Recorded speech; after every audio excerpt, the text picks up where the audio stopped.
Alright, let's talk about Antifragility, written by Nassim Taleb. So when you think of something that is anti-fragile, what do you think of? Well, let's start by diagnosing something that is fragile. You take a box, and you kick it a couple times. If there's something fragile in it, it's going to break. It's going to weaken. It's going to get worse. However, if you take a box, something like steel, and there's steel in the box, and you kick it around, it's probably not going to weaken. So something that breaks is fragile. Something that remains the same is called robust, and something that is anti-fragile actually gets better the more it gets kicked around. So we're going to look into muscles. When you go to the weight room and you lift, do you know what you're actually doing? The muscle fibers in your arm, or chest or legs, actually break. These muscle fibers break, and whenever you go to sleep that night, they will overcompensate for the pain they felt, and they will build back stronger. And this is just like a lot of vaccinations, to where vaccinations are a small dose of the disease so that your body can build an immunity to it. And you can look up words like mithridization or hormesis, which basically means becoming immune to a poison by giving yourself a little bit of a poison at a time until you build up an immunity. And this is basically what anti-fragility means. It means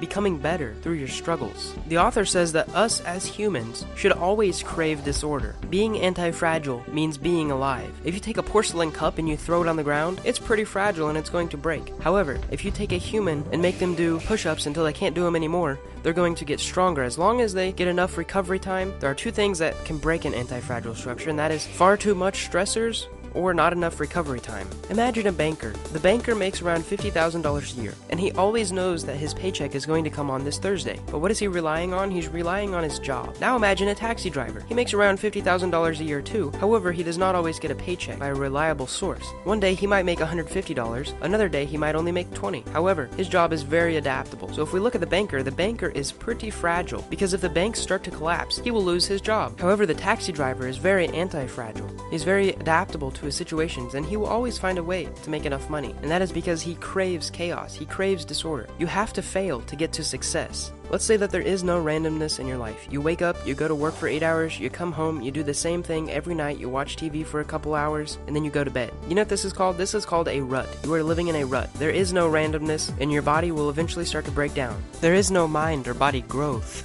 If you start seeing this in your life, if there are no stressors, you should beware. You should try to make something in your life that is a little stressful. That way you can grow from it. Take, for example, the criticism of this channel. This channel grows from all the criticism that I receive. I learn how to make it better. I learn what to improve and how to improve it. Let's take another example. If you tell someone, this is a secret, don't tell anyone, this is a big secret, what's going to happen?